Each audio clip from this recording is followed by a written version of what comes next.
Hello, I'm Robert Kelly, and this is a Record All Monsters quick look at the Valley of Gwangi.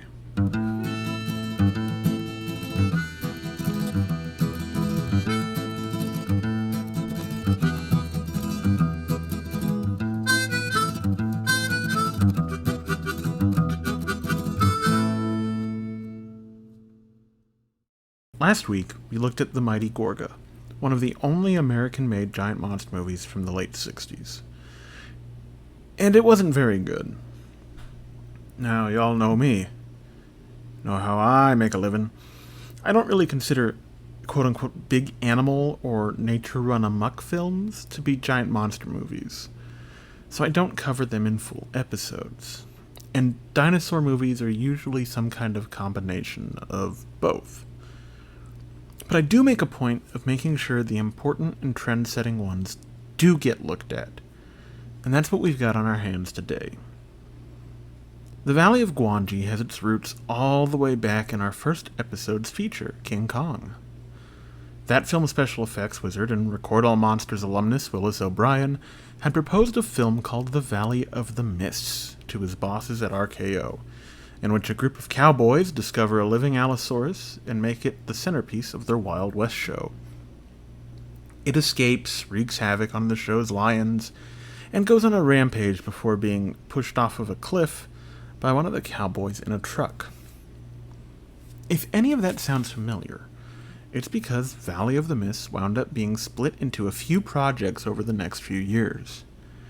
First, Mighty Joe Young used the image of the cowboys roping an exotic animal for use in a show in 1949. It also used the fight with the show's lions. Next, in 1956, there was The Beast of Hollow Mountain, a Mexican-American co-production where an American rancher living in Mexico discovers an Allosaurus has been eating his cattle. Eventually, he and some ranch hands trick it into walking into a tar pit, and the day is saved. While this movie's story has less to do with O'Brien's original one, it was the first to bring the Cowboys vs. Dinosaurs battle to screen, and he's credited as a writer under the name El Toro Estrella, or the Celestial Bull. I have seen no direct evidence, but I do believe that the cinematic bulldozer versus T-Rex fight from Dinosaurus was taken from O'Brien's Mist story. And then finally, there's this film. A movie I wish I had seen when I was younger. Yes, this movie is basically just cowboys versus dinosaurs. There's a little bit more going on, and of course, that must begin with another returning character to our show, who we'll be seeing here for the last time. For a little while, anyway. That man is, of course, Ray Harryhausen. He'd inherited a lot of O'Brien's projects, and he approached his producer, Charles Schneer, with two of his mentor's unfinished ideas. One was War Eagles, where a disgraced U.S. airman discovers a lost civilization of Vikings who ride giant eagles and convinces them to help him fight Nazis? Am I reading that right? Holy crap and hot damn! The other was The Valley of the Mists. Schneer thought there was little potential for a full script in the War Eagles concept. Are you kidding me? What the hell, Charles Schneer? How is there not an entire script there that writes itself, man? And you could even use Flight of the Valkyries and make it an anti-Nazi anthem in people's minds. You done goofed, Chuck. You done goofed. So they went ahead and made Mists and called it The Valley of Gwangi. As disappointed as I am that War Eagles never materialized, that isn't Gwangi's fault. It's Charles Schneer's. Most of Schneer and Harryhausen's collaborations were funded and distributed by Columbia Pictures, but they weren't interested in this one. The reasoning? Nobody wanted dinosaur movies anymore. Eventually, the project landed at Warner Brothers, Seven Arts, and was one of the last films released before the company rebranded as Warner Bros. Incorporated, which may be among the reasons that they did very little to promote it. Both Schneer and Harryhausen were unhappy with how Warner handled the release and blamed them for the movie's box office failure, though Schneer eventually dismissed the film itself, saying, "It just didn't have the same appeal to me as our other pictures had." I was not there, of course. I am far too young and beautiful to have been traipsing about in August of 1969, so I can't speak to the effectiveness of the ad campaign or its proliferation. Even though I only saw this film for the first time earlier this year, I'd seen scenes from it my entire life, and the trailer a few times even.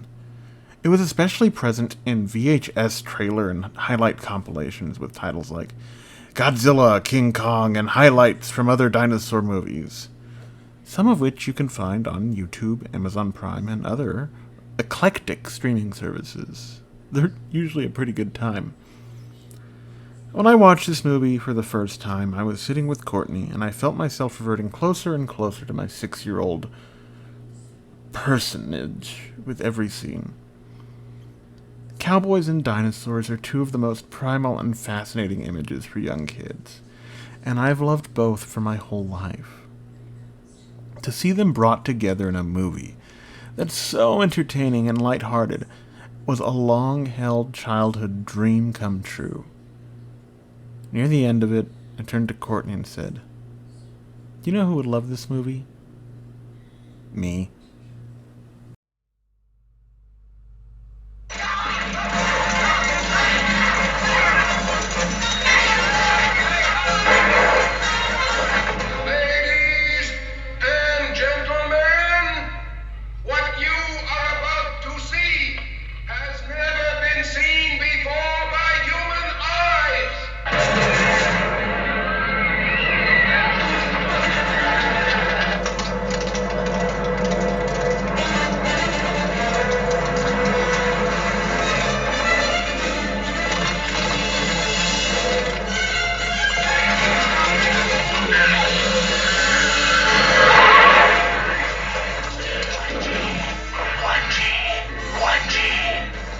There's a big lizard back there, and he's heading this way. Now get aboard!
Thanks for stopping in at this quick look for the Valley of Gwangi.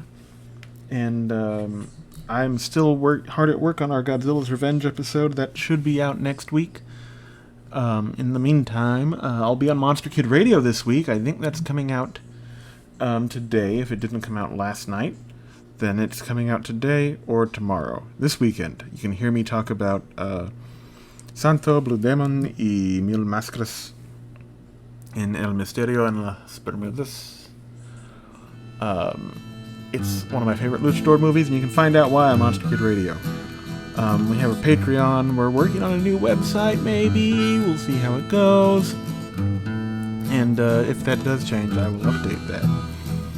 All our links are in the link tree in the description below. And yeah, just we'll see you next week with a whopper of an episode on Godzilla's Revenge. And just between now and then, remember that monsters are your friends.